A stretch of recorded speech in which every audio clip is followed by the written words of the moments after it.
All right, can you guys hear me? All right.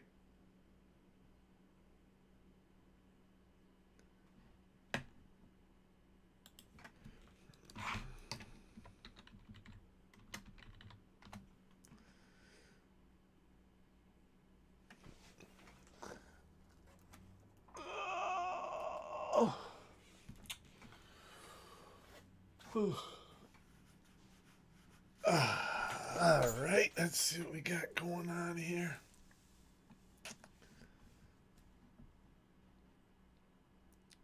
All right, so we're up to 21, and as soon as I went live, we jumped down to 5. And I want to apologize for the last one where the sound was all effed up. Apparently, my computer decided to do a update of some type, and it fucked everything up. So not only do you have to worry about the Windows updates, but then you have the browser updates, and then I have my antivirus updates. So somewhere in all those goddamn updates, it fucked everything up. So I want to apologize. Okay. So anyway, we have administrative violence going out tonight. Starts at midnight. Uh, and I'm just curious on how many people are interested in acquiring those tools. So I don't know. I'm trying to figure it out. But my thing is this: is the system is so fucking stacked against men that we really have no choice other than to fight dirty as hell like we are, or these tools I'm showing to teach how to, fight dirty to get you know, a decent outcome in divorce court without having to spend, 150,000 fucking dollars. I mean, it just amazes me that somebody says they're not happy and I have to spend $100,000 just to get equal treatment in a fucking court of law. Mm. It's fucking nuts, man. It's fucking nuts. So anyway, if you guys checked out the lair that came out today, I talked about the CME and I talked about a couple of the hate mails and what have you. But it is what it is. Now, what I would like you guys to do, since you guys are the hardcore inner sanctum of individuals out there, is I would like you to go to YouTube and find my 2-minute commercials or videos in regards to administrative violence, and get on MeWe, Facebook, Getter, Twitter, what have you, and just get it out there to the people that need the information. Like, go to the divorce custody groups on Facebook, men's rights groups on Facebook, whatever it takes. We need to get this out there now. Up until this point, I'm up to like 437 lives saved right now, maybe 438. I gotta confirm one, and that's just one guy here, screaming it out into the void. Now, can you imagine if I had the funds to actually ramp up that message? That's ideally what administrative violence is for.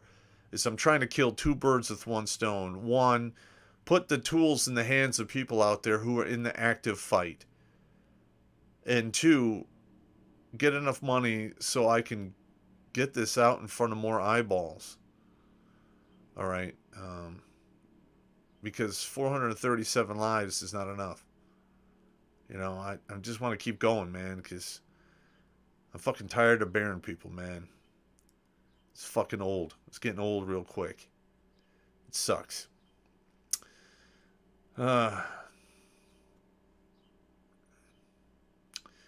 Anyway, that's what I got going on. Now, you guys have been pretty patient in regards to the craziness that happened a couple Sundays back. So, I have some ghost stories I want to go through with you guys. Now, I told the ghost stories before in the past. You know, there's a couple more that happened that happened to me, and then I have other stories that happened to other individuals that I know quite well, and they're not bullshitters. So I'm gonna go through it right now. All right, all right. This first one here is, if you guys know, I did after I left the airborne community in roughly 2007, when I got hit with the whole "I'm not happy" craziness, and physically I was royally fucked because I got blown up in Iraq. And luckily for me, I got some friends who pulled some strings and got me onto what's known as the AGR program, which stands for Active Guard Reserve.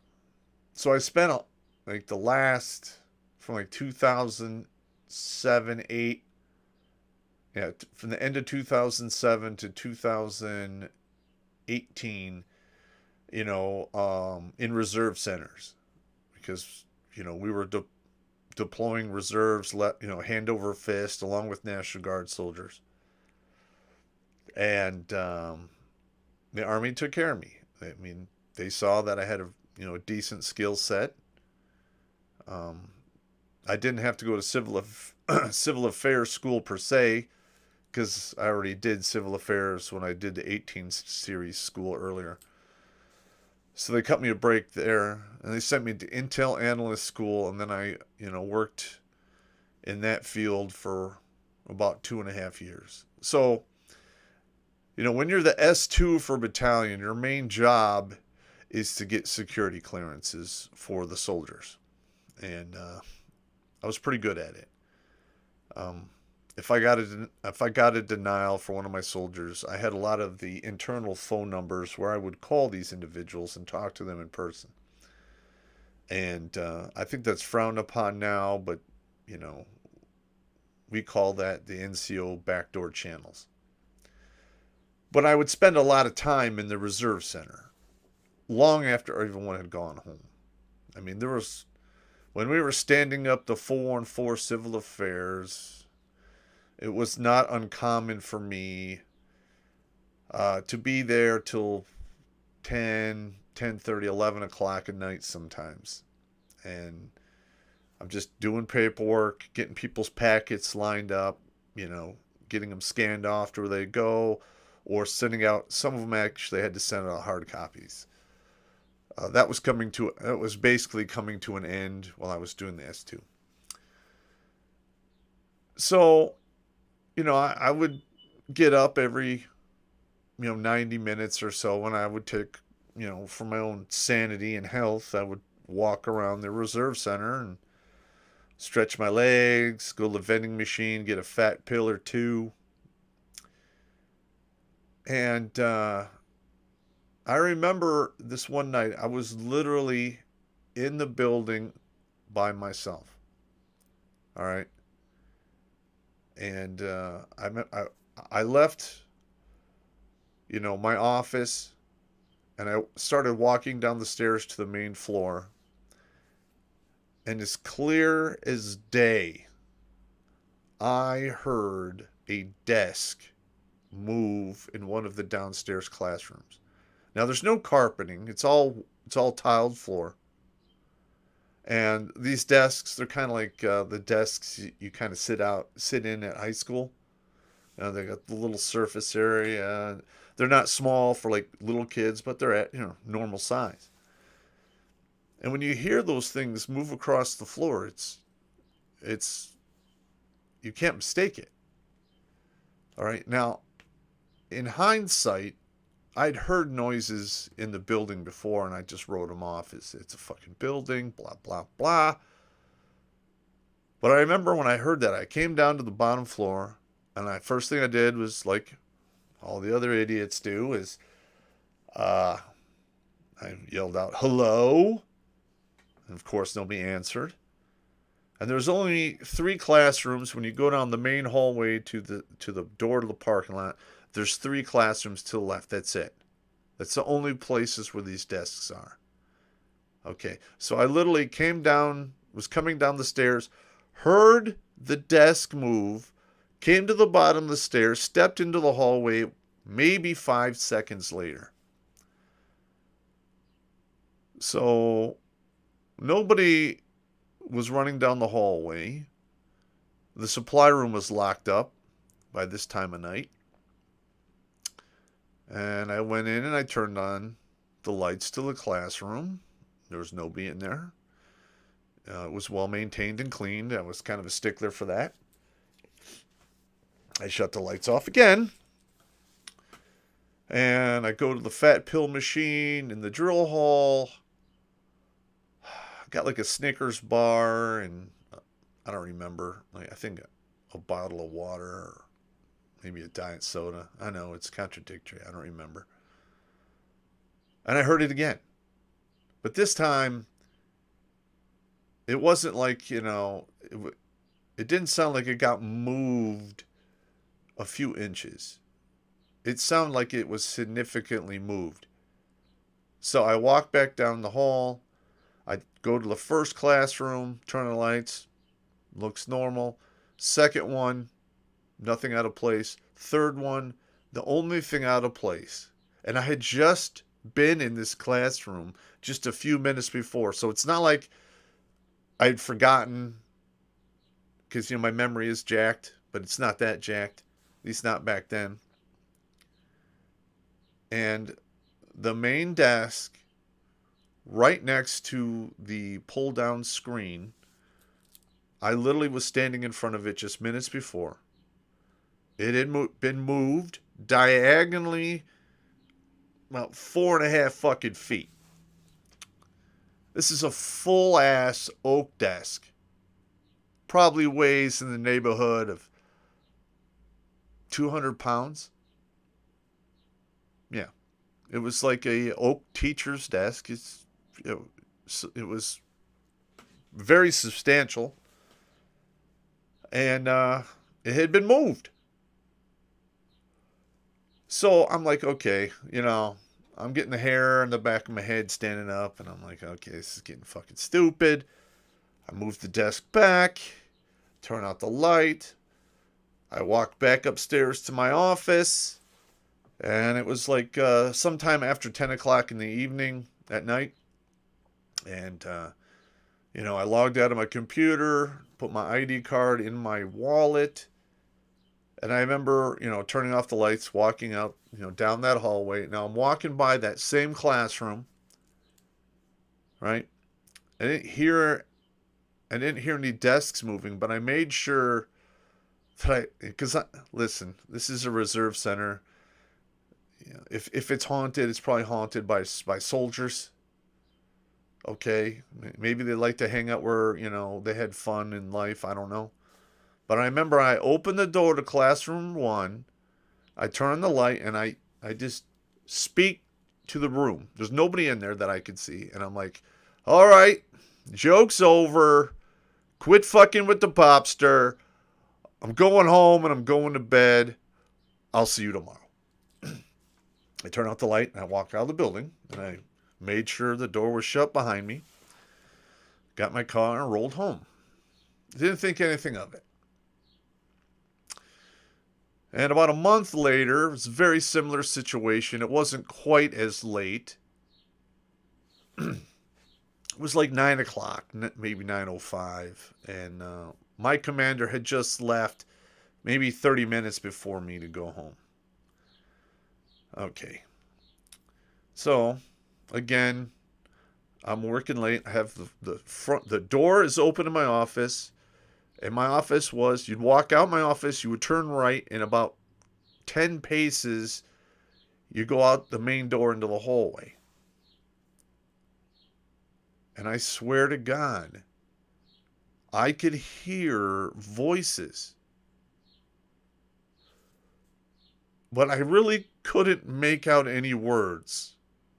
It was kind of like, back in the day when you were in high school and people were off at a distance and they'd be talking and then you could hear the murmuring, but you couldn't really understand what they were saying. But it was definitely human speech. And They were English words. What was being said, I don't know. And I remember I walked out in the hallway and I got like that creepy feeling again. Locked up my office and just fucking walked the fuck out of there. Now that particular reserve center is used to have a Patriot missile unit in there, and then it had a actual missile defense system for that part of Michigan. I think it was a Minuteman, or I'm not sure, because there are some decommissioned silos in the ground behind there, behind one of the Butler buildings. Across the parking lot was the head admin for the entire place, and there was another hospital unit there. And I mean, that reserve center has seen a lot of foot traffic come and go out of there, probably since the 50s. So who knows exactly who's haunting what. And I never saw anything move. And I never actually heard voices I could comprehend. But the sound of moving furniture or doors slamming or murmuring, it happened all the time. It just got to the point where I got used to it and I was no longer like creeped out by it. Okay, I don't know. It's hard to explain. I mean, maybe it was part of the fact I was just getting used to it, or perhaps that I knew that they were just soldiers. At worst, they were just gonna fuck with me, like soldiers do, even if they're alive or dead. Who knows? And it wasn't really a big deal. So I got over it. Let's see what we got here. Let's go. You guys are chatting up a storm tonight, man. Woo! Oh, let's see. Crusader Nate.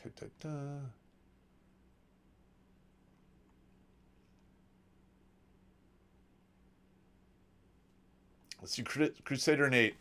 I'm interested in the other editions. I will never get divorced, and I've been away from tech for about a week.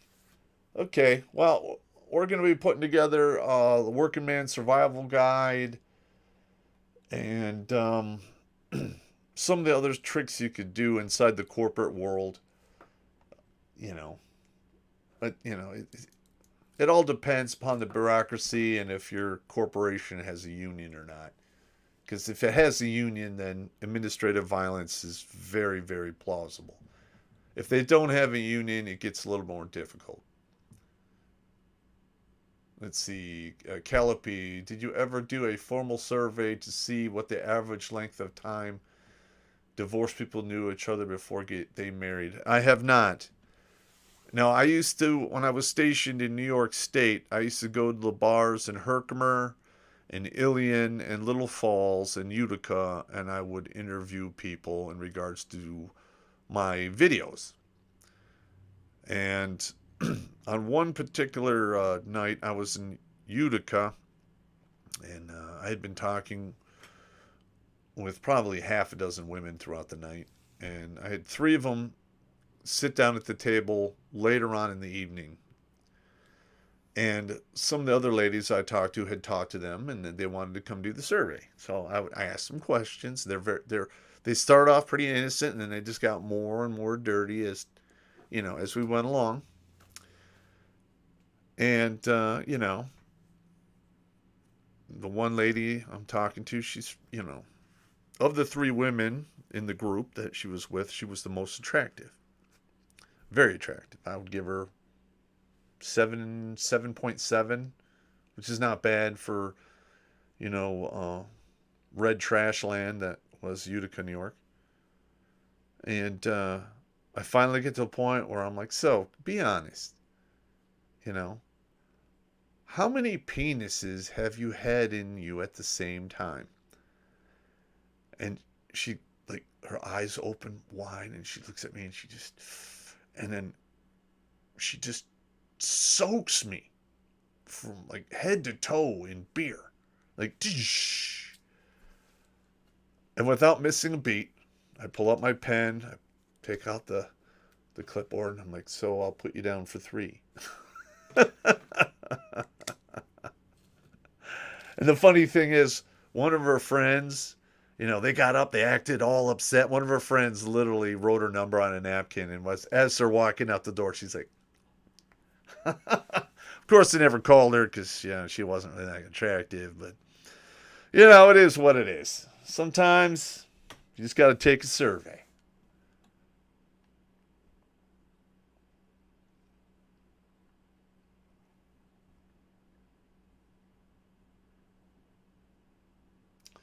Iron Pete the Great, my nephew is getting married and he might need it in the future. I don't trust his fiancée one bit. Uh huh. Yep.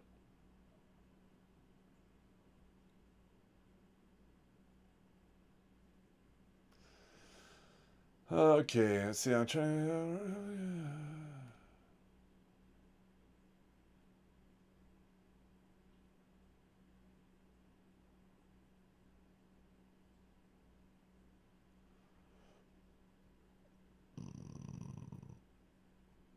Yeah, the Republicans are a bunch of sellouts there, Iron Pete. I agree with you on that one. Let's see. Yeah, the Republicans are cowards, in my opinion. I think they're traitors. And listen, you have the Democrats and you have the Republicans who have been, a different side of basically one wing for the body, which is totally corrupt. Though I will say that the Democrats have really stepped up their game for socialism and communism, and they literally have no idea how the world works, and they're going to destroy this country if we let them.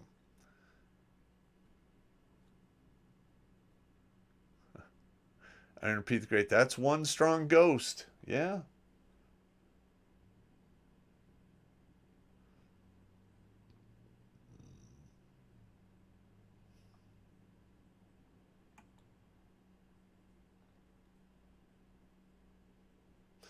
All right, hang on. We got here. Hang on. Let's see. K Camera. The E4 Mafia transcends death. Yeah, I would have to agree with you on that one.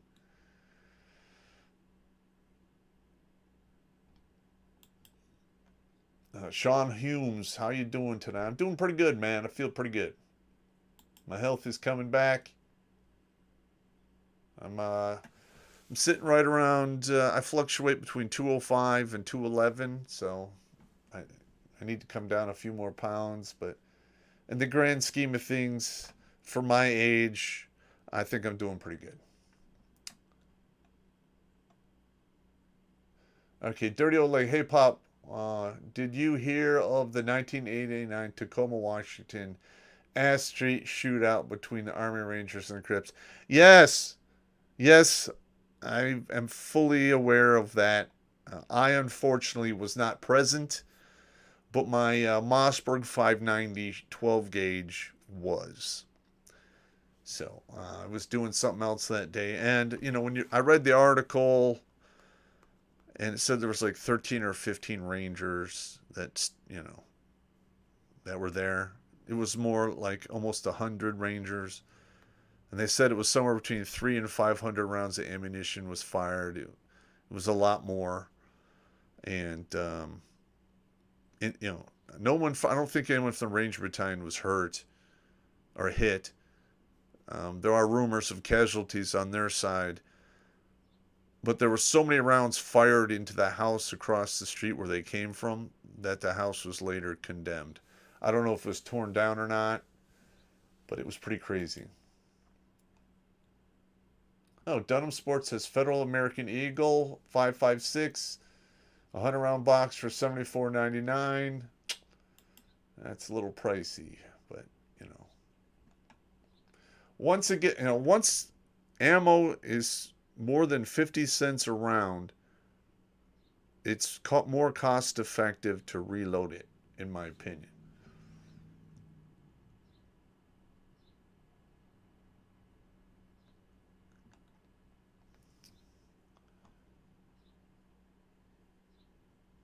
Sean Humes, I have not seen any footage from the World Economic Forum.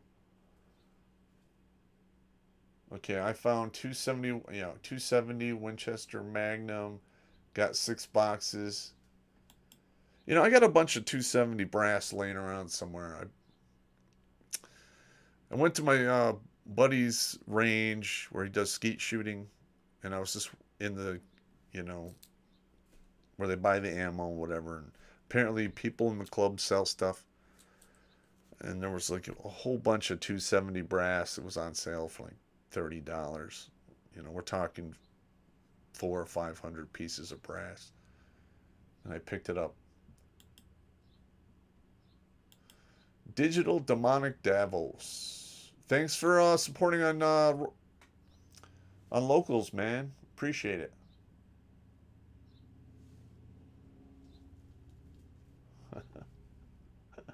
Too much pizza, king dongs, and lasagna. LOL pop. Yeah, I love lasagna.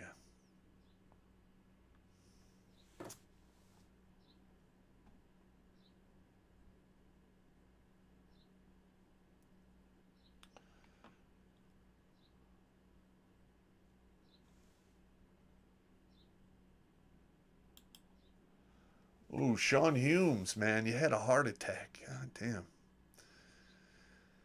All right, Mr. Humes. First things first, you need to go get an echocardiogram. You need to have them run the camera up your artery into your heart and look and see if you have a lot of blockages. And then you need to check basically your lipids and your cholesterol levels and see what's going on. Now, I would say this: if you're recovering from a heart attack, you should start taking niacin, the vitamin niacin in its raw form. Don't take the nicotine, whatever niacin. It doesn't really work the same. That'll raise your good cholesterol quite a bit.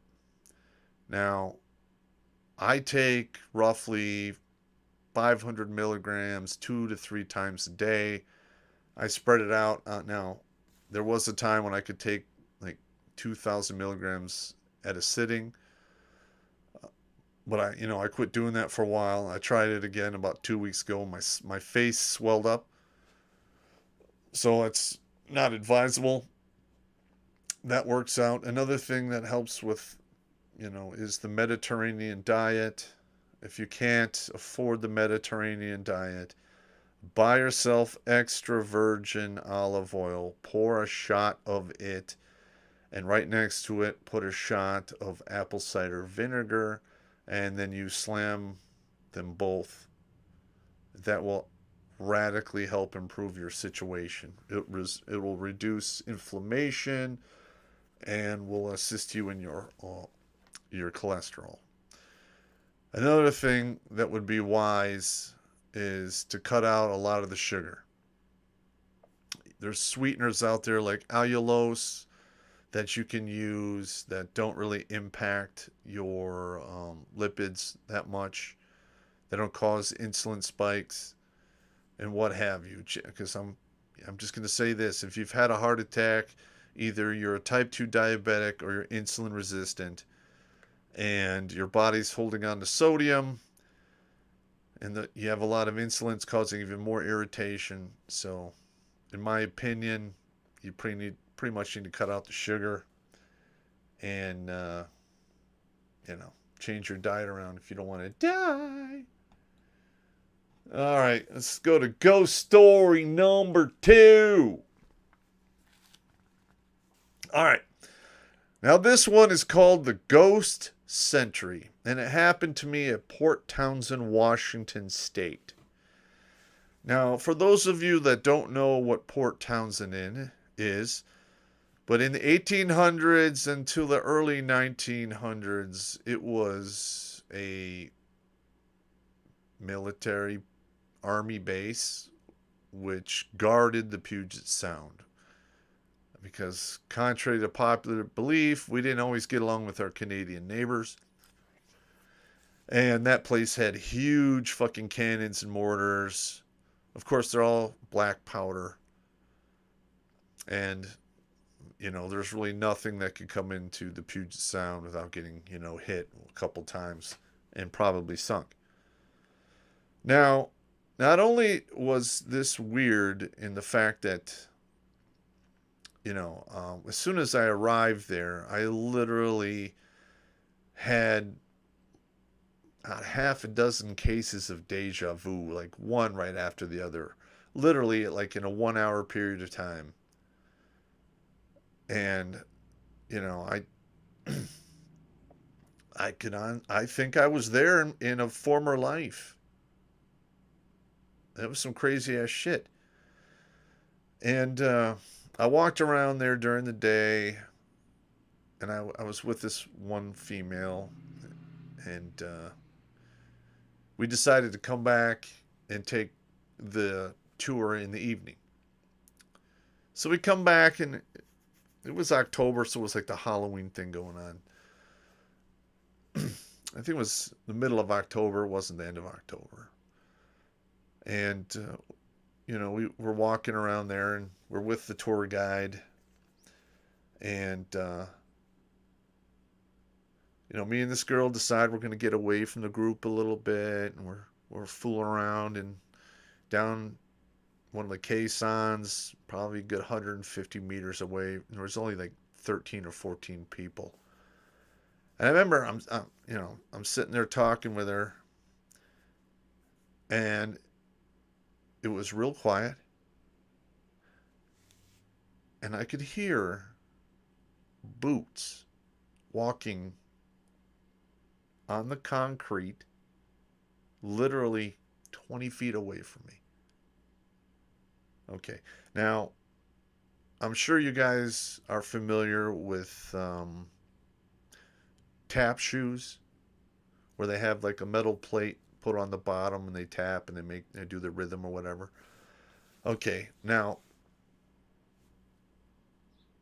back in the day,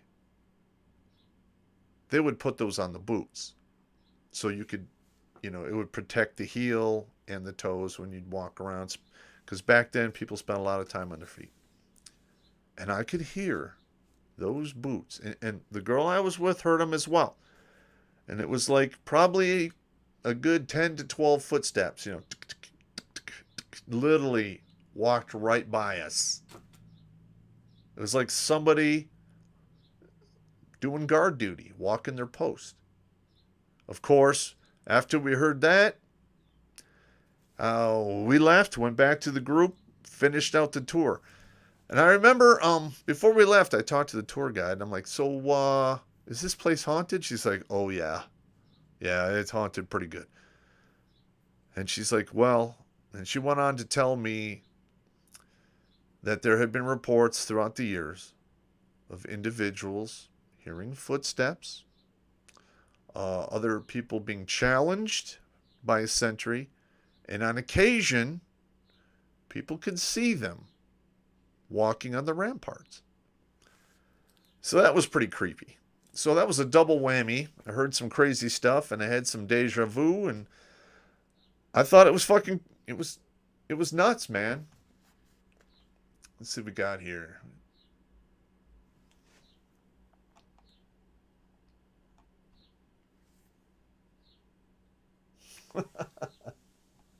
It's sort of extra slutty olive oil. I like it.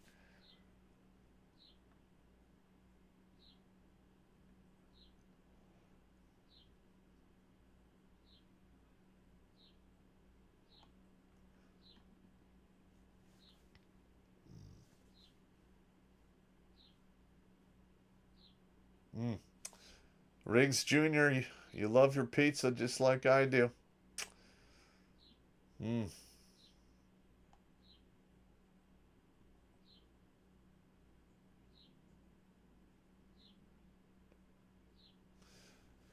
G-Ski, 45 ACP, 130 grain full metal jacket, 2,000 rounds for 920 bucks. Not bad.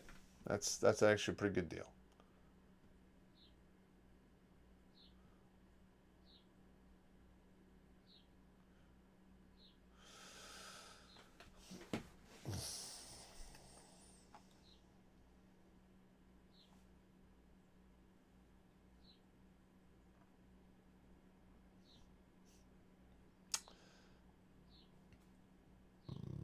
Let's see, Sean Humes. I have type 2, and I have a vein pop in my heart. When they looked at my heart the first time, it had a blood clot. Oh, yeah, that's bad. Yeah, all they can really do is give you anticoagulants until it breaks up, man. And then if you ever get off the anticoagulants, I would suggest you take a baby aspirin every morning for the rest of your life, or take it before you go to bed.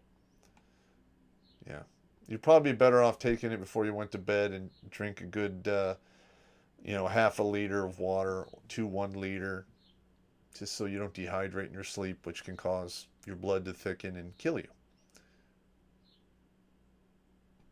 Callipy, Terrence Pop, do I think spirits seek out specific people, or they just hang out in specific places? I would say it's a little bit of both, to be honest with you. There's a lot of people out there that don't seem to realize that they have the gift. They haven't developed it. They don't know how to use it, but they still have it. So the spirits, ghosts, or whatever you want to call them, who are, basically phase shifted just 1 degree to the right. You can't see, hear, or interact with them. But that doesn't mean they can't see you. And if you're one of those individuals, you shine like a beacon of light from their perspective. And yes, they will flock to you. And most of the time they show up because they miss living, or they have a piece of unfinished business. It's usually something like that. Okay, now the ones that haunt areas, those could be residual. That's a really complicated theory, and it's the same ghost doing the same thing over and over, and it doesn't interact, it doesn't acknowledge you. It's kind of like an old black and white movie playing in reality over and over again. I mean, that's my take on the whole thing.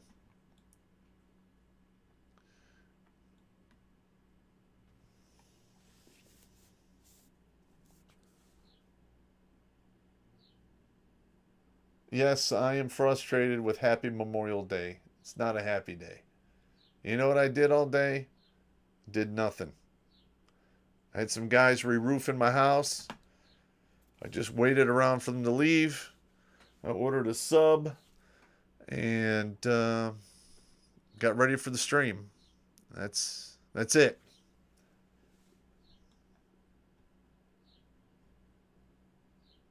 All right, let's see if we got another one here for you. All right, now you're gonna love this one. All right. So, while I was in the Michigan National Guard and whatnot, I did a lot of training at Grayling, Michigan, and at Custer, Michigan. And for those of you that don't know this, back in the day, the Fort Custer, was basically the training ground for the United States Cavalry. The post was huge. Okay, you can look it up. And there's Fort Custer National Cemetery, but then there's a smaller one on Fort Custer, and it's near one of their land nav ranges. I don't remember which one it is. But there were quite a few times that I actually was doing land nav, and I would literally, in the middle of the day, if it was a really good day, I would chill out in that little cemetery and eat and chill, and it was relatively peaceful. But on one particular night, we were doing an operation out there, and we're just moving around the training areas, doing lure stuff. I think we're trying to, what was it? There was a battalion. It was a notional battalion of armor, out there, and we were basically walking around the perimeter. We did that till about 1 in the morning ish, and we pulled off. I made sure we walked a good 2 clicks away. All right, so by the time we start, setting up to sleep, it's like 2:30 in the morning. All right, and I sent out 2 of my guys to pull security on the road, which was about 200 meters away, just to see if anyone followed us from the unit back to where we were hooching out at. I didn't expect they would. I didn't think we were detected. And then they come back like a half an hour later, and they are shaken. And they explained to me that while they were by the road pulling security, they heard horses running down the trail. It's actually more like a dirt road. And I'm like, all right, well, I didn't think anything of it. I'm like, well, maybe somebody's out riding horses. Like, listen, you don't understand, Summer Pop. We have night vision on. We are watching the road to make sure, any of the tanks or vehicles are rolling out trying to find us. Because that's what the tankers do. They don't walk in the woods. They just stand in their vehicles. Because they're lazy. And we heard horses go by. And there was no fucking horses. So I'm like, maybe you're tired. Who knows? I didn't really give it a lot of credence. So years later, I am back at Custer at the land nav course near the cemetery running land navigation. I had maybe, 60 guys out there doing land nav. Wasn't a big deal. And we finished up the day portion, and then we did the night portion. So I send these guys out to do the land nav at night. They come back. I'm getting like 60% of them are getting goes. The rest of them are just failing night land nav. They just suck. I don't know if they suck because they suck, or they sucked or they failed because they just were lazy. I don't know. There's not much I could do. And most of them are women. They're not willing to do the dead reckoning across the woods or whatever it requires. But male soldiers are. That's another story. So, I go down to the road and I'm looking for people because we're coming up towards the end. I still have 6 people out there, and I don't want to get in the vehicle and drive around and yell people's names and I had a megaphone because it's just embarrassing for them and I hate doing it. And I'm about 8 or 9 paces off of the road, and this is like a dirt road. It's maybe they grade it once a year in spring. That's about it. And I wasn't even thinking about the horses. It didn't even pop into my mind.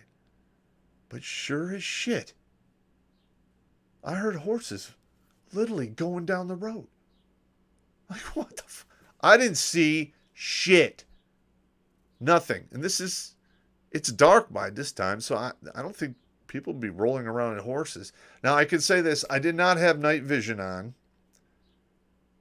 Okay. But I know what horses sound like, and it's exactly what I heard. It's probably a good half a dozen of them. So, that really creeped me out. I didn't say anything about it. I just kind of giggled it off because, I was basically chastising myself mentally for not believing my 2 soldiers years prior who had experienced almost the exact same thing. Boom! Woo! Man, you guys get a whole hour of story time, man.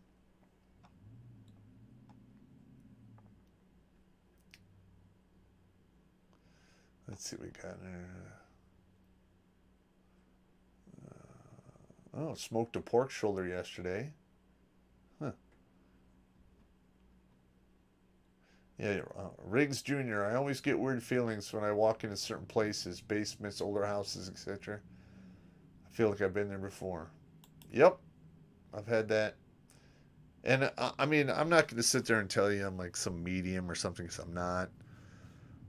But if I go into a place that's haunted, I can usually tell.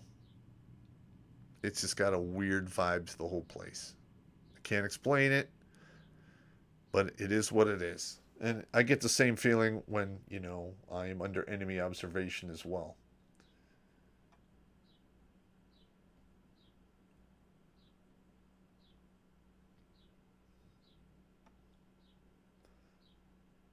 Let's see what we got here.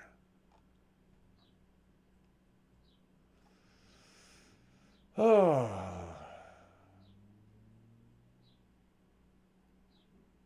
Let's see. G-Ski, the gift runs in my family. My sister has it very strong, and I suspect it. Yep. Yeah, you do, bro. A lot of people have it, and they don't know it.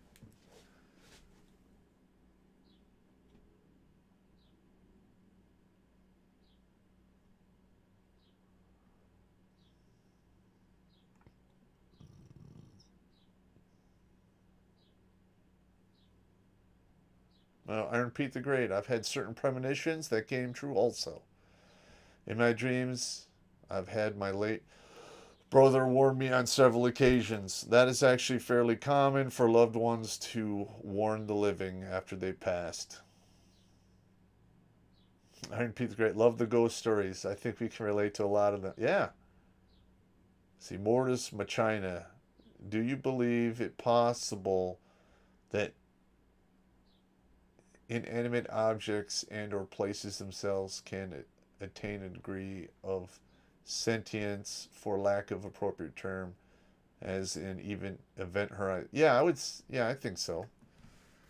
There's a lot of items out there that are cursed. They don't know how they got cursed. Like, there's all kinds of cursed dolls that move, and all kinds of fucked up shit goes on. Who knows how that stuff comes into being, or or what happened? But I'm pretty sure, if you have like, for instance, there was the big hoo-ha a half a dozen years ago about the Divik box. That a guy had bought it, and it had belonged to a woman who'd survived the Holocaust, and apparently she created it. And that thing, I mean, it's gone through a lot of people's hands, and all of them have fucked up stories about it. And I'm pretty sure all of that negative energy that took place during that time frame, part of it got locked up in that item, and you can say it probably has its own sentience about it. That's actually a good word for it.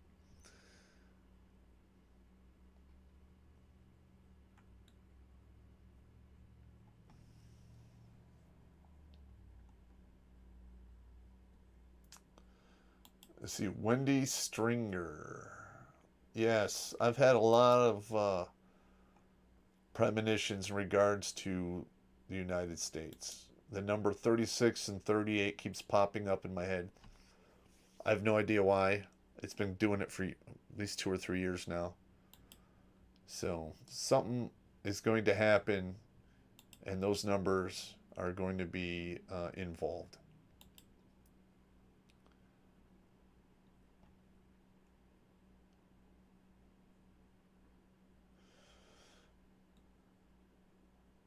Yeah, Sean Humes. Yeah, I wish I could have served with you. In my experience, there isn't too many good first sergeant like you in active duty or in the National Guard. They all care about their. Yeah, absolutely correct.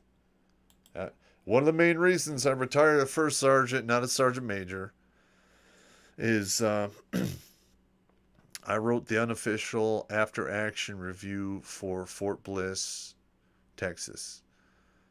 And it literally, I had it delivered to Rumsfeld's desk, and it caused a huge, huge shitstorm.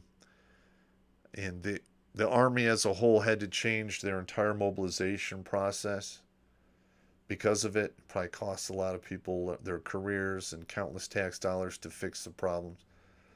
And you know, the sergeant major of the army at the time was Sergeant Major Preston, sent me a nasty gram on AKO, which is basically the email server we used back in the day. And, you know, when you're, I wonder if I still have that email. I'll have to look for it. But when you read the email, you basically, he's telling me without telling me that I'm done. I'm never going to get promoted again. And that's exactly what happened. But, you know, it's life, limb, or eyesight, baby. That's more important in your career, in my opinion.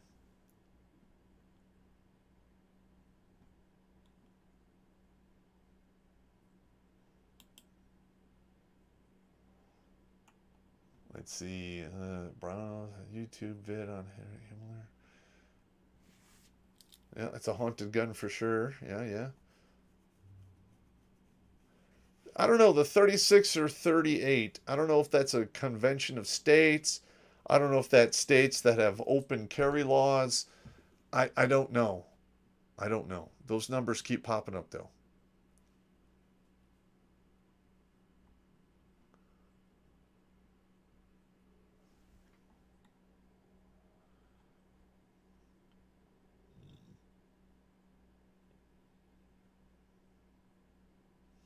All right, let's see what we got here. All right, let's go through another one.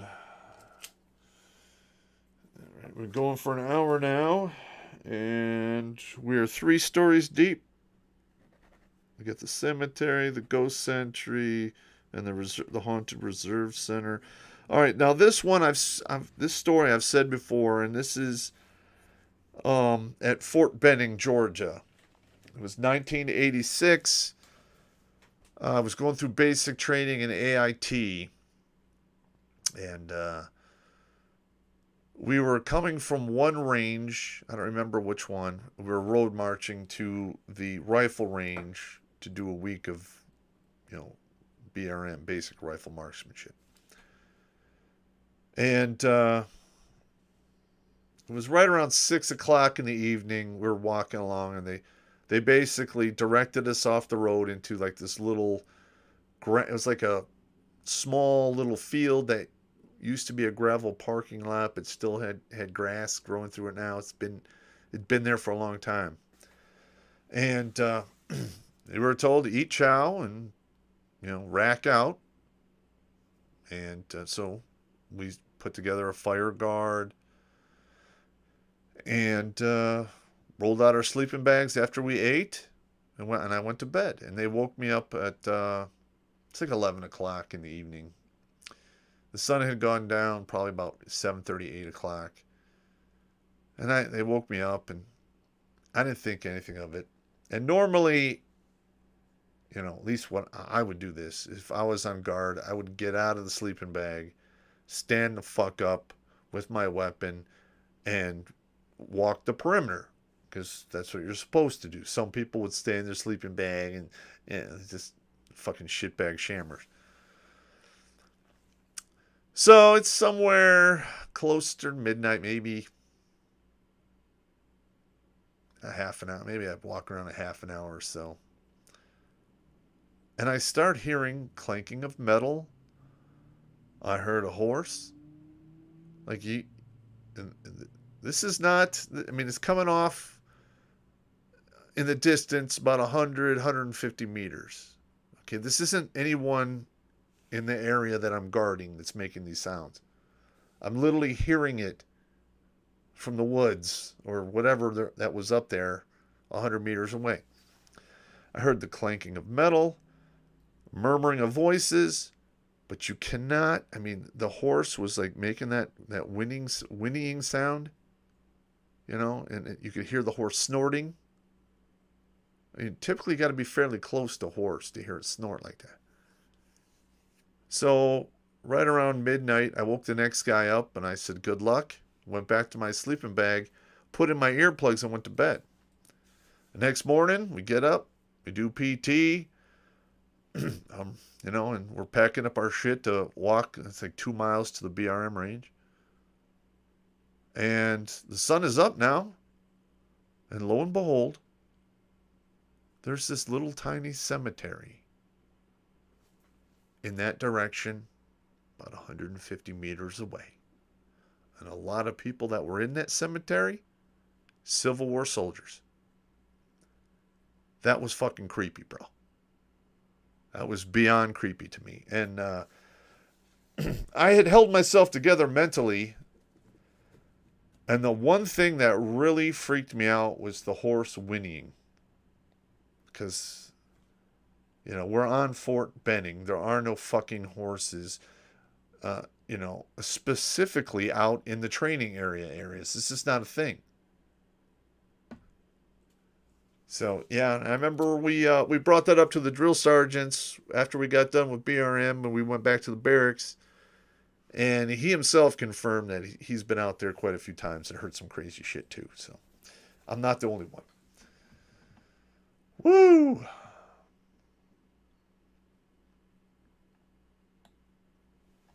Let's see. Yeah.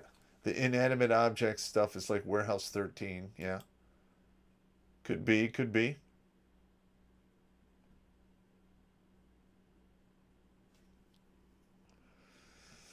Let's see. Daniel, sort of topic, but Congress recently had hearings on UFOs. Anything relevant come from that? I watched some of that about the UFOs, and it was okay. A lot of good footage there, but they still have the same answers. We don't know what it is. I think they have more information. They're just not coming off of it for whatever reason. I saw the Phoenix Lights in 97. I was literally there. I watched them for a good half an hour. They were not flares. They were not planes. It was something else. I saw it with my own peepers, man.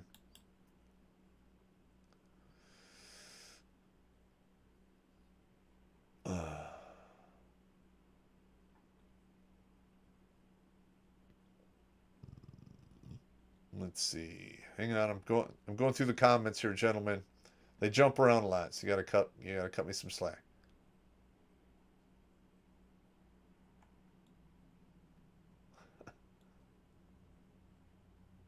All right, Callipy, how do you feel when you experience these things? Scared, excited, scientific interest? It's a mix between fear, excitement, and interest.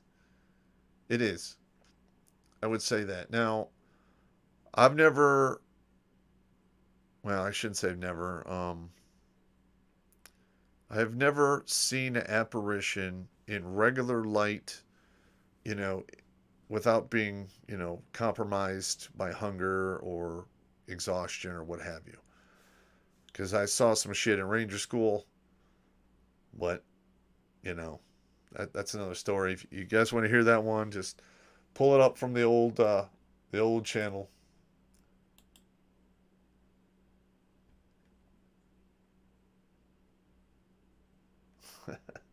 Now that would terrify me more than a dead horse. Yeah. Edmund 209. I have not had the acorn flour. I have it stored in my pantry next to a lot of the cornmeal. And the thing about the acorn flour, it's higher in protein. So I'm probably going to mix that with the cornmeal and then try that. So it fortifies the cornbread to have more calories and more protein. But thank you, Edmund 209. I appreciate it. I really do. All right, Daniel Cole. Speaking of Civil War, thoughts on renaming army bases named after Confederates? Listen, I don't have a problem naming stuff after Confederate generals or whatever. I really don't. Because if you forget your history, you're doomed to repeat it. And we've had some fucked up history, and I don't want to repeat that fucked up shit. All right? And this whole waging war on tombstones and monuments for shit that happened hundreds of fucking years ago was absolutely fucking stupid. Now listen, I understand people's frustration. I got it. Truly I do. But at what point do you go, hey man, I never experienced this. Nobody I know who's nobody in my family that I love experienced this.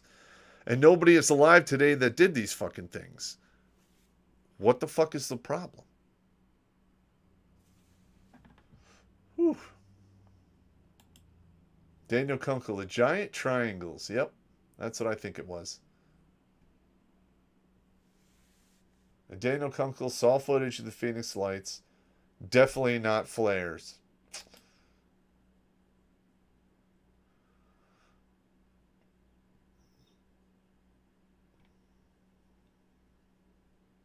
Yeah, cool beans. I think I will make some cornbread with acorn flour. Yeah, I mean, I heard it's pretty good. I'm going to try it out myself.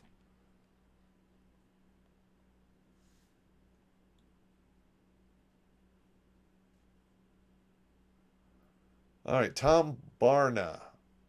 He wants to know I'm a member of the SCA. Yes, I am. Let me see if I have my card in here. Let's see. Okay. It's right here. Yep. I used to strap up on, put on all the armor and go out there and beat the shit out of people. Loved it. I fought in Pensick. I believe it was in 2011-ish, 11, 12, right before I went to New York. And I loved it. I really did. It's a great workout. I can't kickbox anymore. I can't take any more blows to the head. So, like, you're wearing the big... I had a custom helmet made, so it went over my dome and it connected to my shoulder straps, and it's really padded up. So if I was hitting the dome, it rang like a bell, but it didn't really hit me at all. And, man, I love that shit. I'm thinking of getting back into it because, you know, I remember when I would work out in kickboxing, I would go to the gym, step in, get dressed, step into the ring, and it was really not that much of a stretch for me to spar for an hour or 2 hours. And that feeling you have when you're just totally depleted and you're totally relaxed. The only time I even got close to that is when I was fighting with the SCA.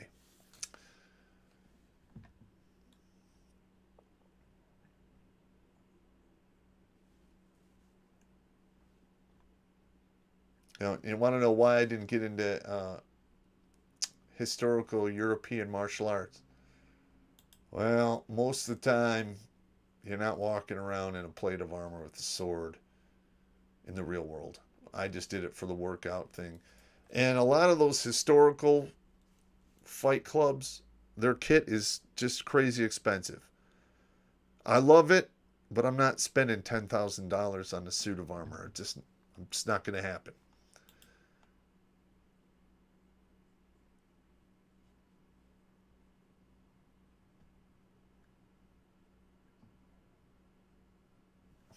Yeah, Edmund 209, SCA and HEMA is a damn good workout.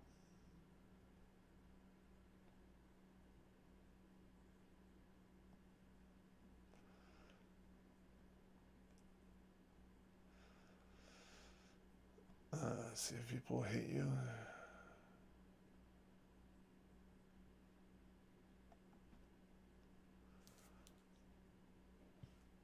What is that Israeli? It's Krav Maga. Krav Maga is what the Israeli martial art is called. And listen, at the end of the day, a martial art is just somebody who trains themselves to use their body more efficiently. All right? But you're still hampered by physics. Size and strength are real natural weapons.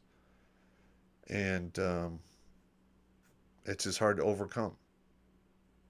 I mean, fighting a guy who's 6'6" and 280, and you're only 5'10" and maybe 200 pounds, that's a tough fight, man. It is. Now, Krav Maga is really good at taking out eyes, maiming, ending a fight quickly, like, for instance, on a battlefield. But at the end of the day, it's just another system like anything else. It has its good points. It has its downsides.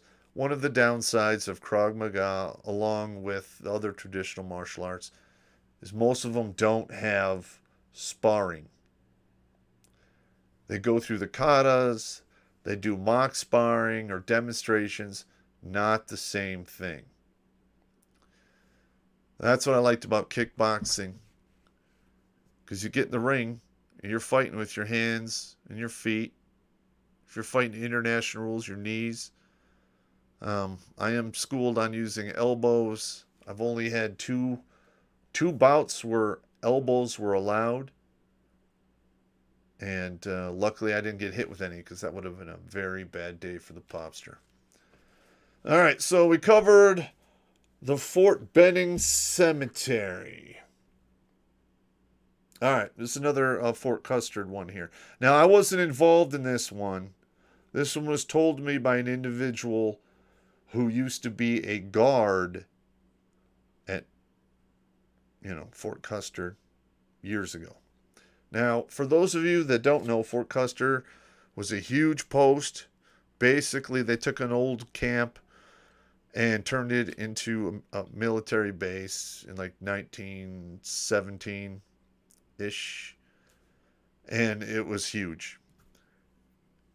And it was so huge. You've heard of Kellogg's, right? The Kellogg Rice Krispies. Well, they had almost exclusive contracts to provide the grain to Fort Custer for the horses because they were training cavalry. Well, World War One didn't work out so well for the cav, and the horses went bye-bye. So those contracts got washed out, and he came up with another way to use the grain and made cereal for us to eat. But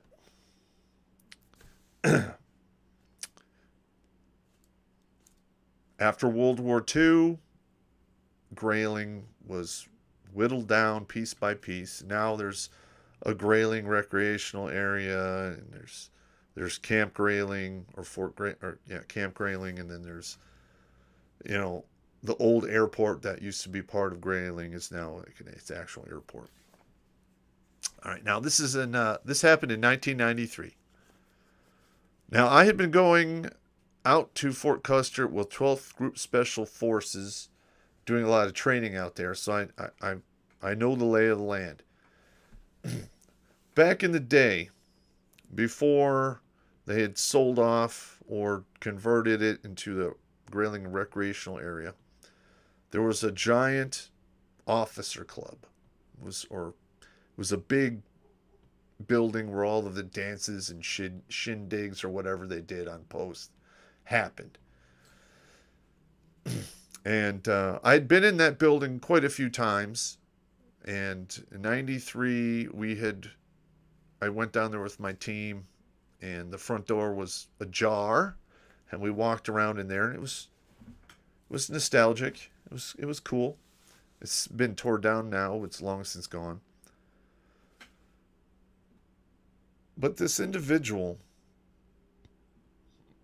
would always get calls about lights being on in this building, doors opening, windows being open, and he was going out there all the fucking time. Literally, like 2 to 3 calls a week. For something that is supposed to be abandoned and nobody's fucking in it, and it's in the middle of an army post, because technically it wasn't given away yet, this shouldn't be happening. So he's like, okay, he's going to try to get to the bottom of this, and he decides, he parks his car a good distance away after dark, walks to the building, goes inside, and is literally sitting in this building waiting for whoever these vandals are to show up and turn on lights and do what they're going to do. Well, he was there for about 2.5 hours. Didn't really hear much. Creaking, the wind would blow, maybe a window would rattle here and there. Normal stuff. He said right around 1 a.m, there There were several doors in the building slammed with force, probably 20 to 30 seconds apart. And then he heard footsteps walking around on the wood floor.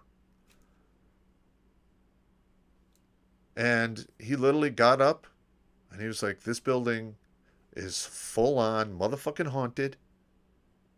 And he walked out. And he literally said, as I was walking out the door, I could hear faint music in the background.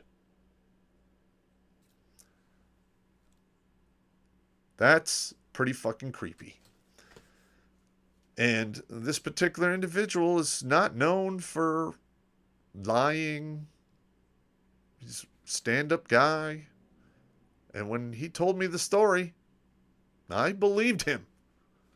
Because people don't really lie about that stuff that often. All right, that's the second Fort Custer one. All right, let's see what we got here.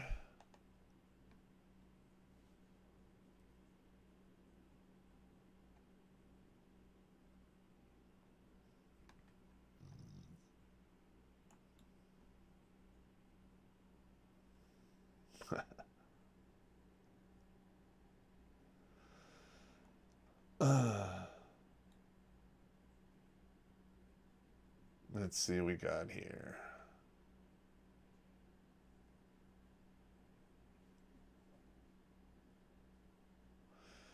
All right, so are you guys have heard the news that the military is adopting another cartridge, and they've basically given the contract to Sig Sauer for basically a new battle rifle and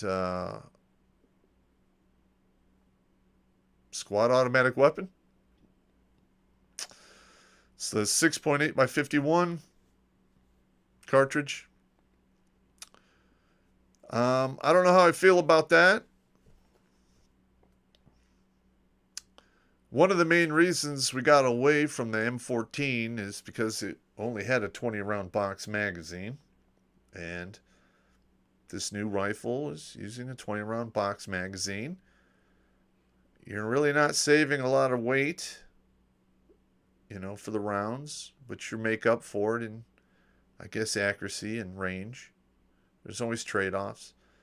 But I've said this before, and I say it again. The technology for the weapons that we use is old. There's only so much tweaking you can do to it now. Barring coming up with new alloys and new gunpowder / explosive mixtures, you're not going to see a lot of difference in the rounds that they're putting downrange. All right, so I've done a little research on this, and the new round has a stainless steel bottom with a brass cased body, and it shoots 135 or 140 grain projectile. Okay. The thing that stands out the most, that I know they're going to have problems with this, is the chamber pressures for the new round are very high. I think it's like 80,000 psi. Okay, now the 6.5 Creedmoor comes close to that. I think it caps out at like 76, 78,000 psi. And this new round I'll say the 6.5 Creedmoor drops 9 feet lower than the new round at 1,000 meters. And the new round basically has 20 to 25% more power than the 6.5 Creedmoor. All right, so I'm just going to make a prediction now. They're going to have a problem with the barrel life on the weapons. Now, a 6.5 Creedmoor, you get 125 grain bullet, and you can get that velocity coming out of the barrel anywhere from 32 to 3,600 feet per second.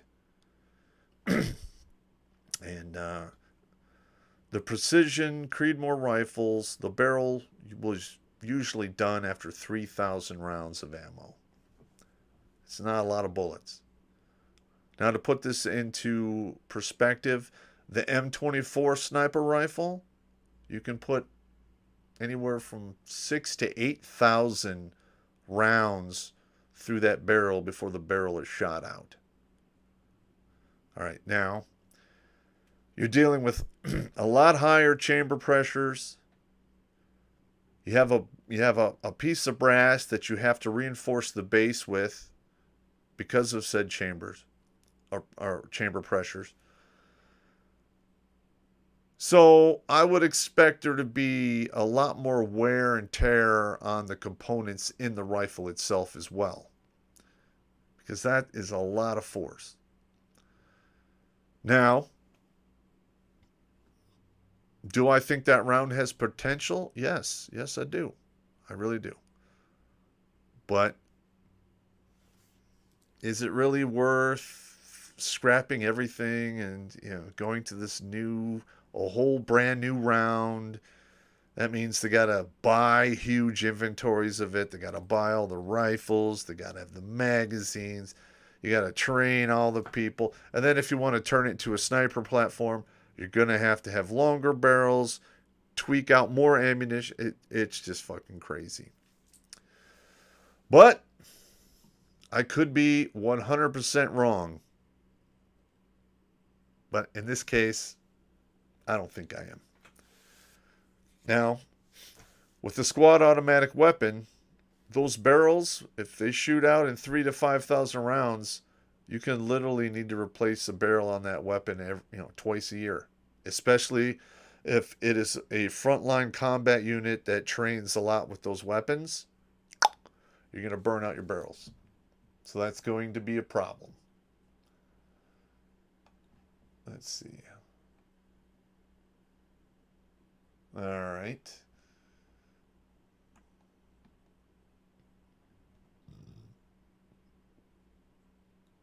Let's see what we got here. Dangerous.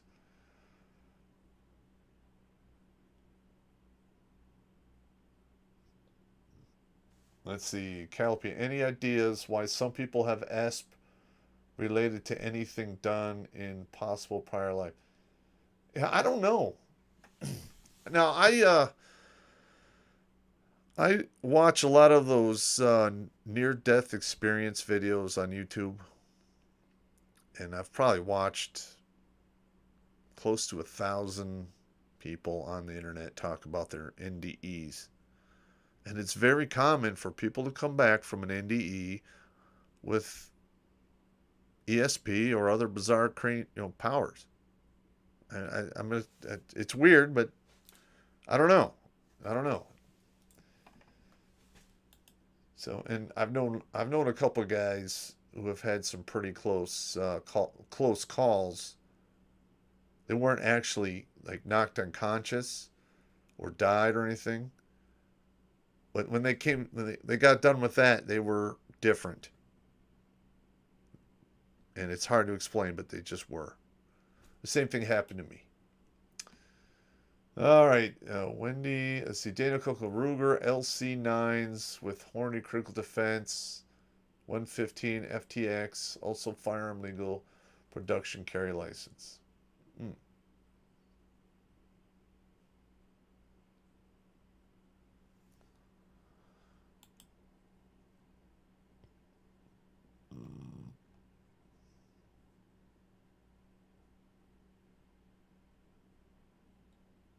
Yeah, I'm a member of the US CCA as well.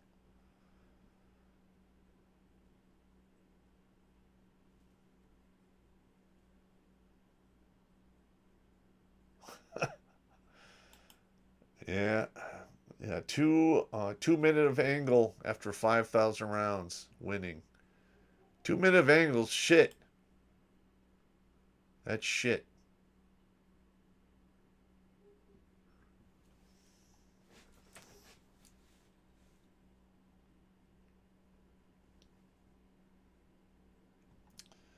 See, Sean Humes, what will the military do with all of the 5.56 ammo that they will have?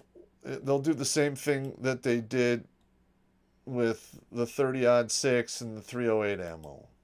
All right, they keep it around until the weapon systems are no longer in the inventory, and then all of that gets sold off to surplus.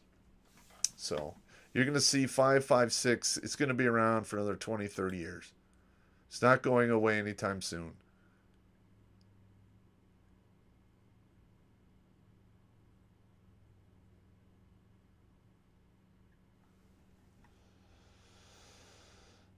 Well, yeah, Daniel Kunkel brings up a good point here. He's talking that the new rifle is really focused on body armor penetration. All right, now, soft body armor, assault rifle rounds zip through that like butter. It doesn't really put up much defense at all. You need to have the harder plates. Now, those level 4 plates that can stop 30-06 and 308 armor-piercing rounds, they're going to be able to stop this just as well. All right, it's not a magical laser beam thing. It's just another rifle using the same old technology. That's it.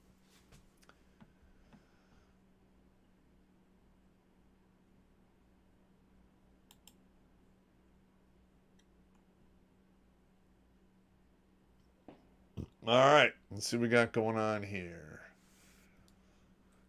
Okay, let me shut this down and see if we can open up a source here for you.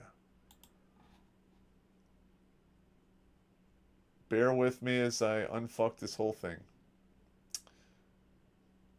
Okay.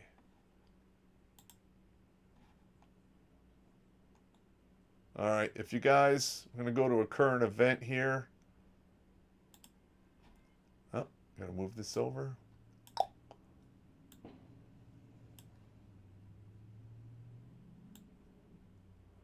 Okay.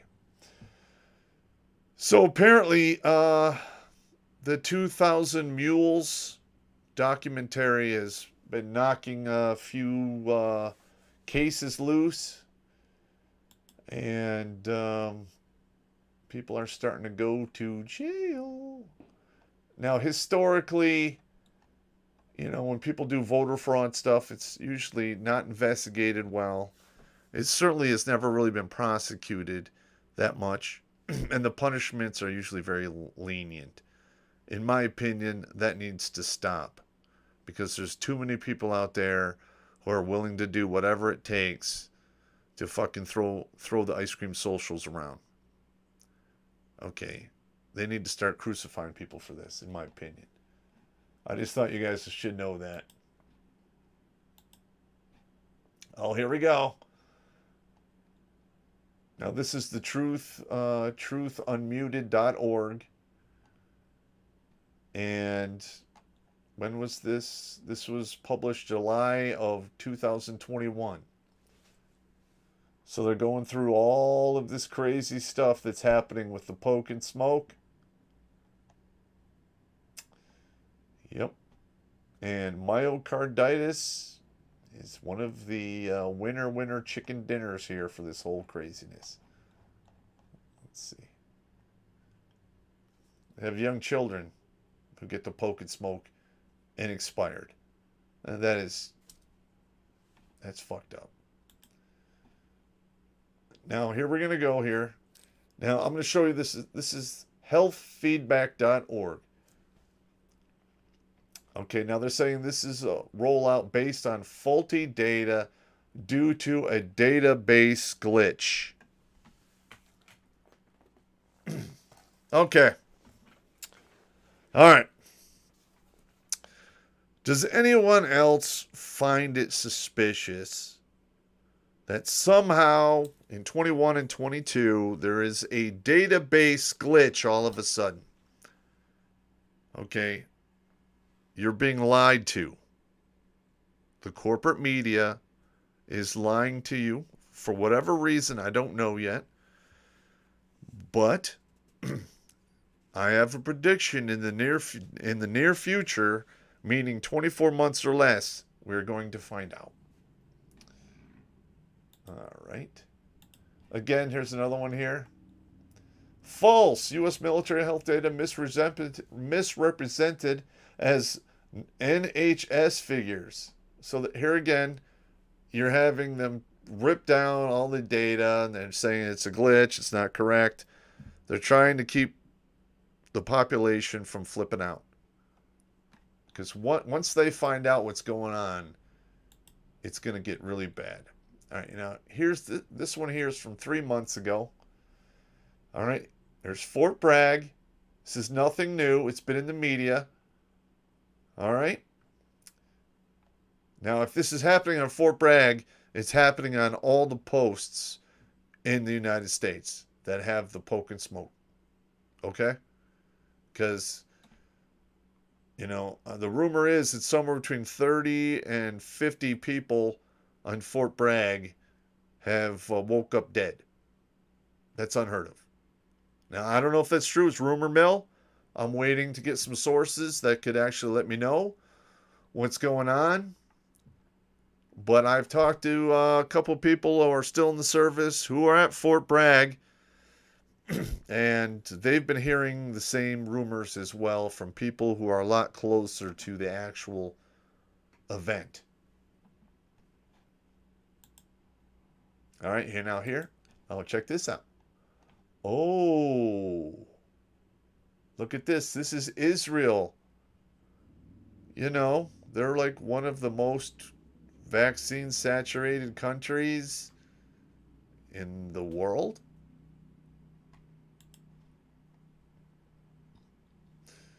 Here we go. Now, so we have this stuff taking place in Israel. You're looking at the stats here.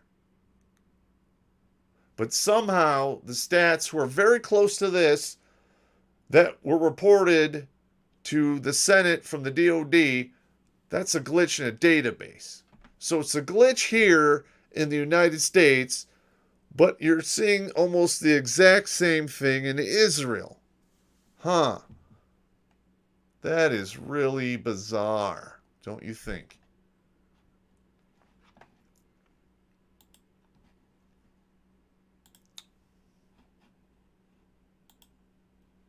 All right, let's see what we got here.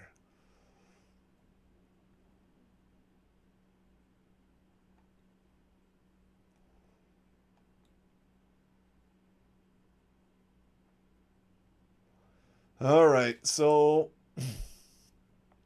we talked about the body armor, the M2, which is that design for the M2 machine gun has been around since the 1890s. Daniel Kunkel, to be honest, I was sort of surprised about the desire for a new rifle. I was unaware the M16 M4 was no longer meeting the needs of the military. All right. Well, it became brutally apparent in Afghanistan because the average engagement ranges were between 450 and 700 meters. The M16A2 can hit point targets out to 500-600 meters and area targets out to 8. So basically, if you're engaging targets at 6, 7, 800 meters and you hit them, it's like hitting them with, an air rifle on steroids. It's not really doing much to them. That's why they had the M14 Scout 308 platform, because that'll reach out and touch people a lot farther. So yes, there is a problem with the M16 M4. Do I think it should get a whole new rifle? I don't know. But it's been around for a long time, and they were rumbling about getting a new rifle when I was in basic training in 1986. So who knows?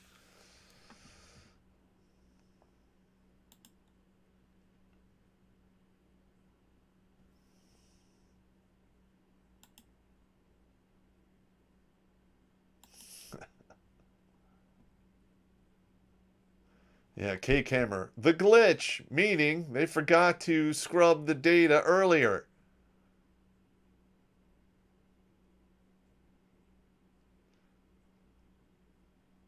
Yeah, Daniel Kunkel. The CEO of Moderna was lamenting that 300 million doses of the jab had to be destroyed as no one wants them. 2 years too late. But I'm glad people are waking up. And listen, here's another thing. When we finally wake up and we realize that Big Pharma is just in it for the money and they don't give a fuck about us, there's going to be some steps taken against these companies.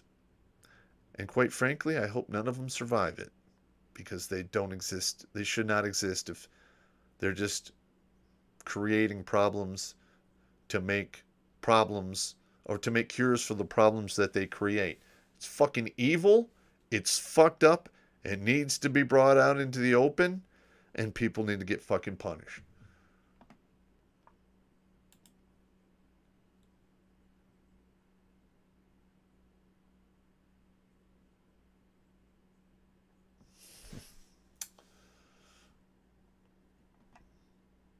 Cake Hammer TMZ is reporting that Nancy Pelosi's husband was arrested for DWI.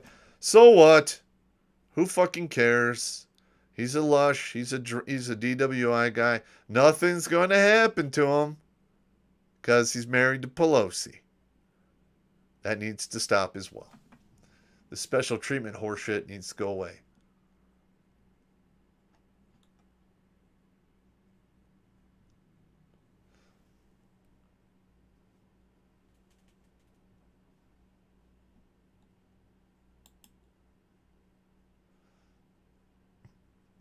That's another thing. That the whole poke and smoke, your odds of being a super spreader without the jab and with the jab, it is much higher to be a super spreader with the jab because the jab will actually curve the negative effects of the virus as it affects you. I mean, that does happen. But it is crippling the immune system in a lot of people.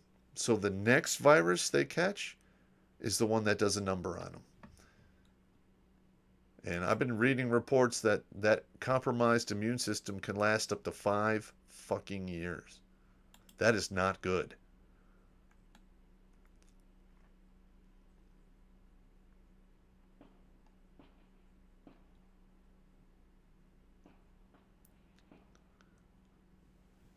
The G Ski, my 76-year-old mother got the Moderna triple jabbed. All right, if you are in your 70s and you get the jab, I got it. Take your chances. All right, because at that level, if you get the regular coof, it could be really bad for you. And if you get the jab and it fucks your health up, you're pretty much at the end anyway. So I'm on board with that at that age.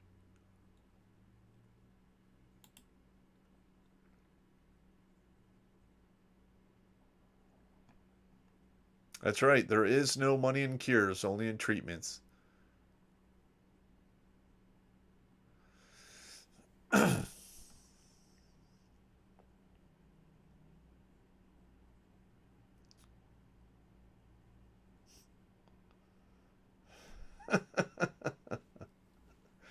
Yeah, Riggs, you and your super spreader comment. That shit's hilarious. God damn you. Now, let's see. We've been an hour and 34 minutes. All right, here we go. This is another one. Now, these are local stories. These come from Selfridge Air National Guard Base, which is just north of me, probably 35 minutes. I spent a lot of time on Selfridge Air National Guard Base throughout the years. I still go there from time to time to, buy booze or check out the PX and stuff. But back in the day, they used to have a very nice on-post housing community there. It's pretty much shut down now. I think they're selling it off to developers. I don't know exactly what they're doing. But back in the day, when it was actually used for service members, there was a lieutenant colonel who lived in one of the houses that was provided to him on post, and he lived there for like 2 or 3 years. Now, mind you, this guy's old now. He's super old, and I talked to this individual. I've known him for a long time, but I've talked to him on and off. I don't know, for the past 25 years. You know, we sit down and shoot the shit, and he's not long for this world. Let's just put it that way. He's had some declining health issues, and just a matter of time before he packs it in. But he lived in one of these houses, and he had two daughters, and then as when he left, he had a newborn son that was born. Now, he started experiencing crazy stuff in that house pretty much within a week of moving in. And after he'd been there for a year, he had put in requests to get moved to another location on post because it was getting kind of crazy. Now, I mean, we're not talking like dishes breaking and things getting thrown around and stuff like that. It was just enough stuff to scare the shit out of his kids. And, he was pretty much convinced that the house was haunted by at least two children. Because he would have. This is just going to blow your mind here. This particular story is he came down Christmas morning, and he got up before his kids did. His two daughters, they were younger than 10 at the time. And one of the packages had been pulled away from the tree, and wrapping paper had been torn off. Not completely, but it had been ripped open. So when his daughters came down, he was just like, "Hey, what's going on?" And they were like, let's just put it this way, they were young girls. They're not really, predisposed to lying at that age. And that was pretty much it for him. He knew that something was going on. He would have toys turn on in the middle of the night. Things would get moved around the house, usually toys or what have you. And he would blame it on his kids or whatever. But, as the years went on, he realized that it was something else doing it. For instance, as his daughters got older, they quit playing with certain toys. And he would take the toys and put them in a box and put the box away. And, 3 or 4 weeks later, some of those toys would be on the floor. But the fucking box would still be in the fucking closet unopened. So he'd pull the box out, open the box, and the fucking toys are not there. How the fuck does that happen? I don't know. You can blame it on the kids, I guess, because kids are like evil, hairless monkey geniuses, and they get into everything. But it just seems odd to me that I would have. It was crazy. And then I had another guy who was there for just 2 years. He was a major in the Air Force. And he lived in a different building. And he literally saw the apparition a couple times of a dude mowing the grass. And it wasn't like a mower, like with an engine. It was one of those shitty ones that you used to push it and had the rotating wheels. Yeah. He saw that a couple times in his front yard. And that really tweaked his noodle. So I'm a firm believer that, those older houses, because majority of them are probably haunted. Because if you think about it, people didn't really die in the hospital on a regular basis until like the 70s or 80s. So that means you had almost like 170 years or longer of people dying at home. So, I mean, I thought that was interesting. I should bring that up. It's not like uber scary or anything, but it's still very interesting, in my opinion. But what do I know? All right, let's see what we got going on here.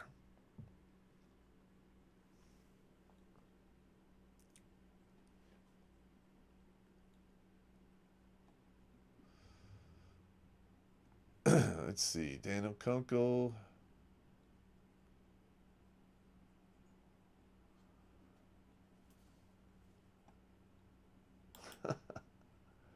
Let's see. G-Ski, Daniel Kunkel. I did. He did that at Trader Joe's. Sorry, that's internal monologue. June is Gay Pride Month. Oh, yeah. Yeah, I love how they got rid of gay and they just took over the word pride. Yeah, and I'm pretty sure the monkeypox is going to go nuts. Jumping from nuts to butts. Literally. Ah.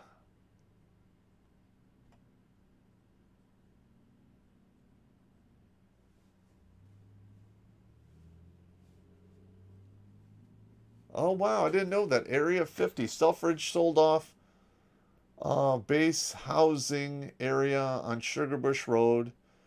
There's a veterans home on site there now. Just opened a few months back. Okay. I didn't know that. That's cool. Kate Hammer. Dude's dead. He's still doing his chores. Now listen, I have a house in Berkeley, Michigan. My mother lives there. I let her move in and then I had to buy a second house. But that's another story. That house is haunted. And it's a guy. I think because the house that's an old house. It was built in like 1905 or something like that. It's incredibly old. But the area around that house was an apple orchard. And I think what I'm seeing is that guy tending to his apple trees. As I've seen him on several occasions. Always outside the house, though, not in the house. One time it was December. I'm standing in the living room. I see movement out of the corner of my eye, and I look to the window, and I see a dude walk by the window. And I'm like, what the fuck? Who's in my backyard? I think maybe it's the guy reading the guy reading the meter or something. So I go to the back door. I walk out there. Now there's snow on the ground. No tracks at all. I know what I saw. Saw it again. This time, it's like a year and a half, 2 years later.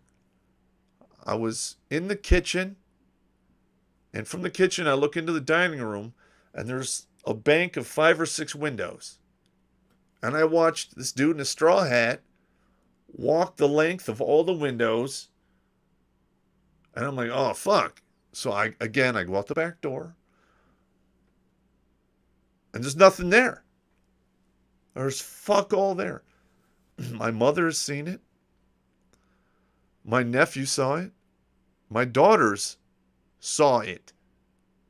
Or whatever it is. I have no idea.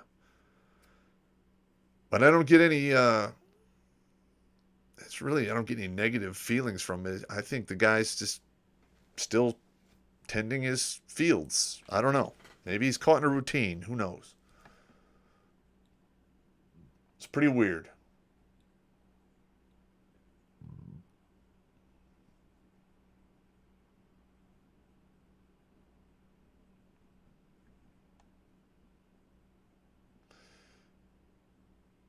Oh my God.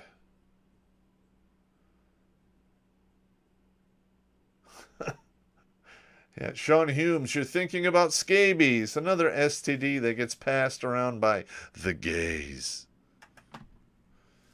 All right. Let's see what else we got going on here.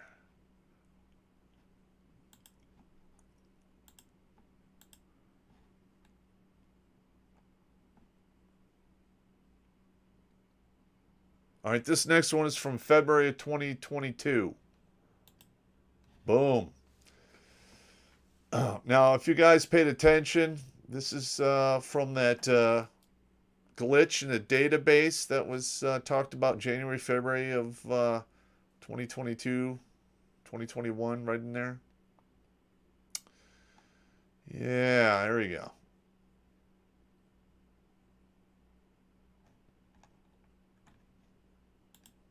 I love how they're fucking with shit. Here's the 6.5 Creedmoor. Hang on. Trying to figure this out here. Okay. Some of these sites, when I compress them down to fit in that little window, you can't read them so I can't show them to you. All right, this is the 6.8 times 51. All right, so what we're looking here, here's the brass body that holds the powder, and here's the metal base that holds the primer, and here's the locking washer and the bullet. All right, so the argument was we would no longer use the 308 because the soldier couldn't carry as many rounds. Well, that case is the same length. All right, they have the steel at the back, the stainless steel, which is not really a big deal. And the bullet is only 20 grains lighter. So, who knows how this is going to play out. Here he is, the 8,000 PSI. And they're talking about the 5.56 and the 308. All right, and then this is where we come here with the trajectory.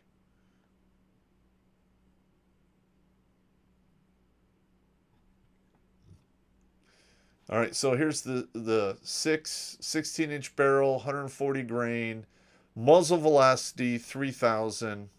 Creedmoor, they've got 2710. You can get those that go a lot higher than that. You can get up to like 3,200 feet per second. I wouldn't suggest it. My advice is if you have a Creedmoor, you tune it to the ammunition, then you just stick with that ammunition. All right. That's the new 6.8. Now look at this right here. You got the box magazine, just like an M14. All right, yeah, it's a lot fancier here. It's got a folding stock. Got it. But come on. Just come on. I mean, give me a break. Here's the squad automatic rifle or automatic machine gun. I don't know. I mean, I was a fan of the saw myself, the 5.56. I was a saw gunner. Love that weapon. And let me tell you, you turn that thing up so it cycles fast. It's a miniature Vulcan. I love that thing. You can carry a lot more rounds, in my opinion.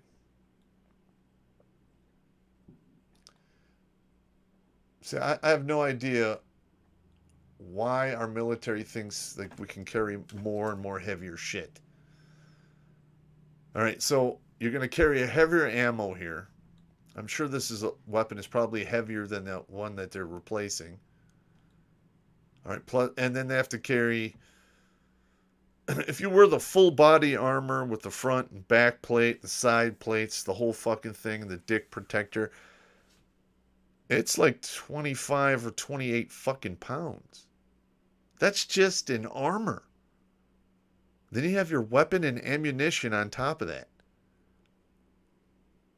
I've done some, I did some movements, and I was in that armor. And quite frankly, I was like, oh my God, how much more effective would we be as a fighting force if I got to carry 15 more pounds of ammo instead of armor? So in my opinion, they need to work on that whole armor problem. Because right now it's too goddamn heavy.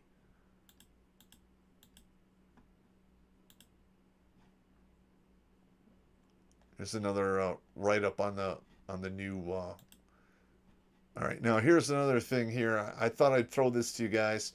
This is from ReadyMadeSources.com. And they've got a lot of interesting stuff here. They got food, other survival gear.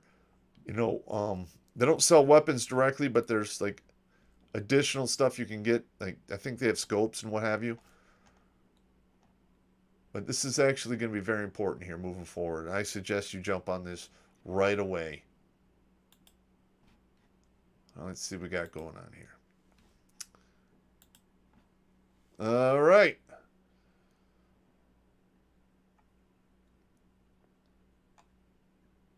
Let's see, G-Ski. When I can get 6.5 Creedmoor for 80 cents or less, I'll buy it. Yep.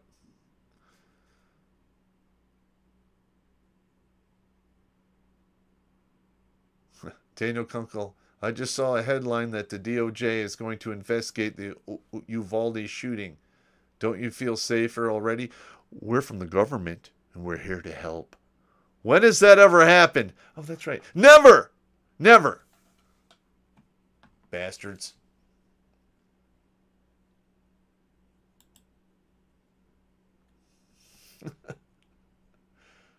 So you're older than me. 92113. All right. Let's see. Found something. Ooh. Yeah, listen, you can still get a 30-06 platform from Savage in a hunting rifle. So, and that's a good platform because it has the AccuTrigger and everything.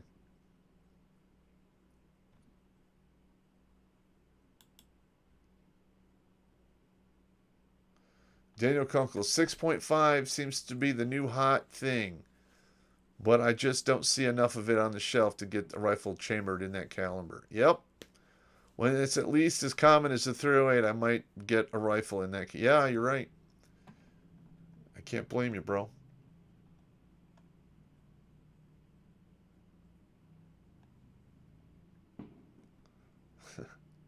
Jeff Schroeder, they can carry more because of all the strong independent whammons. Yeah.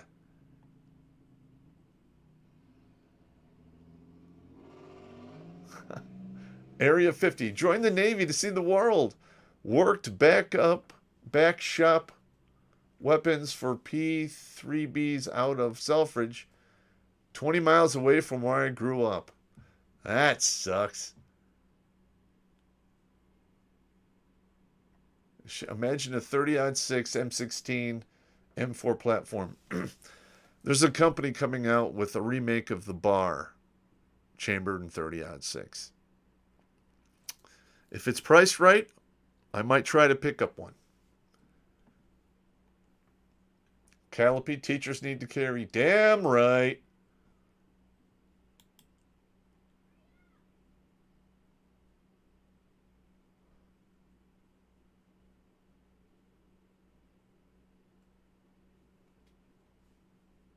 Yeah, Daniel Kunkel. The M16 is plagued with its reputation from its initial use in Vietnam. Yes, it was terrible. But those issues have been fixed for a long time and it's a very stable platform. Yes, it is. I like the AR-15. You keep it clean, it's very accurate, and it will shoot the pants off an AK-47. AK-47, past 350, the accuracy is shit, in my opinion. No, actually, not my opinion. That's just how it works.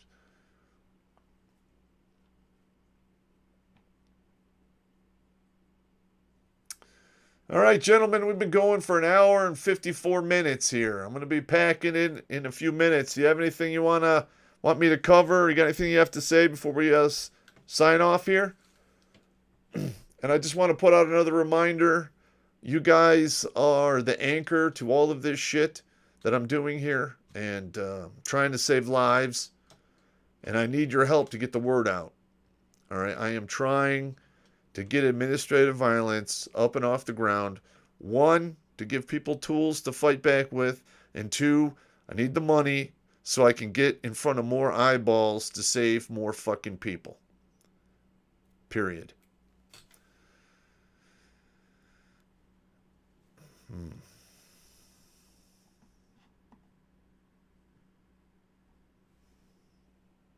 G-Ski, Pop, how are you with Paul Elam? He's a friend of mine. He's a good guy. I'm thinking to go see Top Gun myself. I don't know. I don't know if I'm going to give Hollywood my money. So I have a problem with what I saw in the previews. There's just no fucking way you're going to have a 60-year-old man flying a fighter pilot. There's no fucking way you're going to have a dude in the Air Force for over 30 goddamn years and still be a captain. Not going to happen. Sorry. Other than that, it looks like a good movie. We'll see.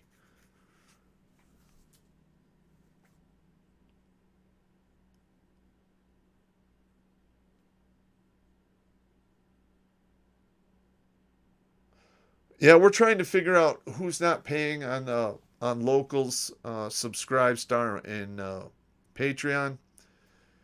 because the amount of people who are on there and the amount you're supposed to get for what they pledge is not what we get. We get like 30%, and most of the people just don't pay.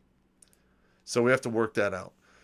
We're trying to figure out how we can find out who is not paying and who is, and then we'll handle the situation accordingly after the fact. Anything else? Anything else? Callipy, did I ever get the money from DLive? I'm still trying to qualify the account there. I don't know. You had to send in your ID and do all that horse shit. I've done it like 6 times, and they keep telling me my ID, my identification credentials are not up to snuff. I have no idea what they're fucking talking about. So I'm going to try to figure it out. No, Subscribe Star does pretty good.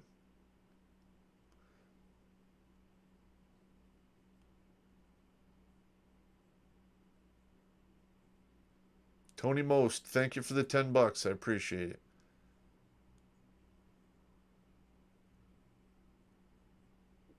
All right, now I do run secondclasscitizen.org, which is a 501c3. All right, so you can donate to that as well.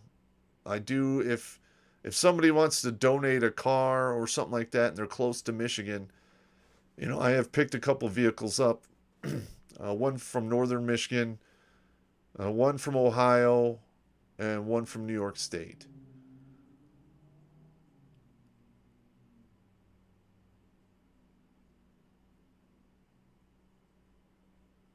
All right, Crusader Nate, I appreciate it.